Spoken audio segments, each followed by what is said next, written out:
Hello শিক্ষার্থীরা, আশা করি সবাই ভালো আছো। তো আজকে আমি তোমাদের সামনে আরেকটি নতুন টপিক নিয়ে চলে আসলাম। সেটা হলো কীভাবে উৎপাদক বের করা।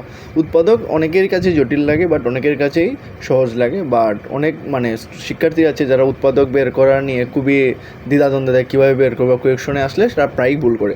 তো আজকে তোমাদেরকে আমি সহজ এবং খুবই সহজভাবে বোঝানো যায় সেটা আমি ট্রাই করবো। আশা করি তোমরা বুঝতে পারবে এবং তোমাদের পরবর্তী যখন তোমার এই রিলেটেড কোনো ম্যাথ সলভ করবে কাজে লাগবে। আর তোমার যদি অন্য কোনো উৎপাদক রিলেটেড কোনো সমস্যা থাকে তাহলে আমাকে বলতে পারো।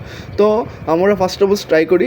তো এখানে মানটা আছে কি x cube 6x square 11xy² plus 6y³ তাহলে আমরা কী করতে পারি? তাহলে আমরা এখানে দেখতে পাচ্ছি যে এক্স কিউব রাশিকে তো ভাঙা যাবে না। ভাঙা কী রাশিকে ভাঙা যাবে? 6x²y-কে ভাঙা যাবে। তো 6x²y-কে ভাঙা যেতে হলে কী করতে হবে?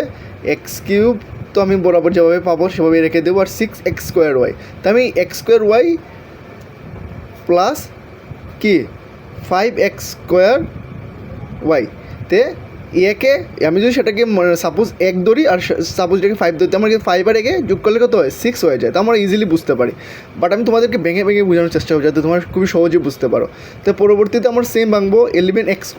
তো 11xy² ভাঙতে হলে কী করতে পারি?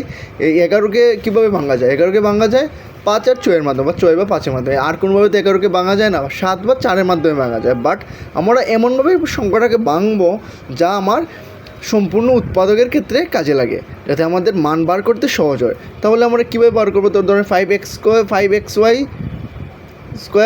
প্লাস 6xy² নিলাম।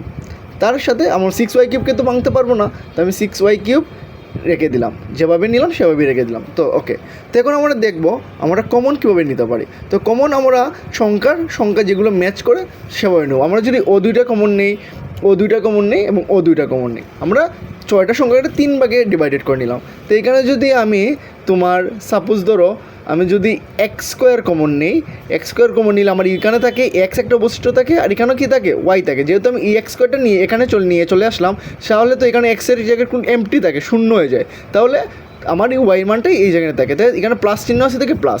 ওকে, তাই আমি পরবর্তীতে আবার এটা করতে পারি যে এখানে আমি যদি এখানে আমি কী সংখ্যা নিতে পারি। তা আমি এখানে চেক করতে হবে আমার কোন সংখ্যাটা নেওয়া গেলে। দেখো এখানে কী করতে, এখানে আছে তোমার 5x² আর 5xy²। যদি আমি এখানে 5xy দুই রাশিটাই নেই, তাহলে আমার এখানে কী থাকে? এখানে x একটা থাকে, x প্লাস y থাকে। দেখো তোমরা বুঝতে পারো কি না? কারণ যেহেতু y দুইটা আছে, আমি y একটা নিলাম, তাহলে y এখানে একটা অবশিষ্ট থাকে। আর এখানে যে x দুইটা আছে, x একটা নিলাম, তাহলে আমার x একটা অবশিষ্ট থাকে। তাহলে আমরা এইভাবে এটার মিডল ফ্যাক্টর নিলাম। পরবর্তীতে আমরা কী করতে হবে? পরবর্তী রাশির জন্য আমরা কী নিতে পারি কমন? পরবর্তী রাশির জন্য আমরা কমন নিতে পারি 6y²। যদি 6y² কমন নেই, তাহলে আমার কী থাকে? তাহলে আমার থাকে x প্লাস y। এখানে y তো কোনো কিছু থাকে না, আর x প্লাস ও y³ কী থাকে? y থাকে। তাহলে আমরা কী করব? তাহলে আমরা x প্লাস y কমন নিয়ে নিলাম, x প্লাস y কমন নিলাম। আর এখানে কী থাকে? x² plus 5xy plus 6y²।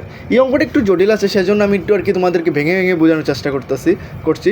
তো এখানে কী করা যায়? এখানে দেখো আমি এইটার তো এই সম্পূর্ণটার মিডল ফ্যাক্টর করে আমি এইটার মান পাইলাম। বাট আমার এই রাশিটারও আবার মিডল ফ্যাক্টর করতে উৎপাদক বের করতে হবে। তো উৎপাদক বের করতে হলে তো আমরা x প্লাস y নিলাম।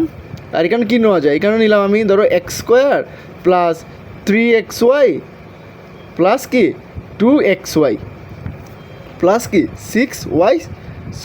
তো আমার সেম রাশি নিয়ে নিলাম, তো x প্লাস y। বাট আমরা এখানে কী করবো? আমরা এখানে সেকেন্ড ব্র্যাকেট নেব। সেকেন্ড ব্র্যাকেট কেনে নিব সেটাও আমি তোমাদেরকে বোঝাচ্ছি। তো আমি প্রথমে এই দুইটা রাশির মধ্যে কমন নেই, যে আমি যদি x সেকেন্ড কমন নেই, তাহলে আমার কী থাকে? x থাকে, আর এখানে থাকে কি 3y। সেমভাবে আমি যদি এখানে 2y কমন নেই, না আমি যদি এখানে 2y কমন নেই, তাহলে কী থাকে? 2y যদি আমি কমন নেই, দেখো আমার x প্লাস 3y থাকে। তুমি একটা জিনিস লক্ষ্য করো, এখানের মান সেম, এখানের মান সেম। আমার এমনভাবে মান নিতে হবে যে আমার এই প্রথম রাশি উৎপাদকের মানের সাথে লাস্টের শেষ রাশিরও উৎপাদক মান সমান হয়। না হলে কিন্তু আমরা উৎপাদকের এক্স্যাক্ট যে নিয়ম অনুযায়ী বের করতে হবে সেটা আমরা কিন্তু বের করতে পারবো না। এখন আমরা একদম সিম্পলি করে ফেলবো। যেমন এখন কী করবো? x প্লাস y, এরপরে কি x plus 2y, x plus 3y। এটাই হলো আমাদের কি নির্ণয় উৎপাদক, যে এই বড় রাশিটাকে ভেঙে আমরা এই তিনটা রাশি পেলাম। তো আশা করি তোমরা বুঝতে পেরেছো যে আমি কী বোঝাতে চাচ্ছি বা তোমরা কোন কোন জায়গায় তোমাদের মানে বুঝতে বেশি ত্রুটি মনে হয়। বাট আমি খুবই ডিটেলসে পুঙ্খানুপুঙ্খানুভাবে চেষ্টা করতেছি তোমাদেরকে বোঝানোর জন্য। যদি তোমরা নেক্সট এরকম কোনো ধরনের রিলেটেড কোনো ধরনের ম্যাথ জানতে চাও বা বুঝতে চাও আমাকে বলতে পারো। অন্যান্য ধরনেরও মানে আমি তোমাদেরকে সামনে নিয়ে আসবো। তো তোমরা যা যা প্রয়োজন মনে করো আমাকে বলতে পারো কমেন্ট সেকশনে। So please share and subscribe my YouTube channel. So পাশে থাকার জন্য তোমাদের সবাইকে ধন্যবাদ। দেখা হবে অন্য কোনো ভিডিওতে।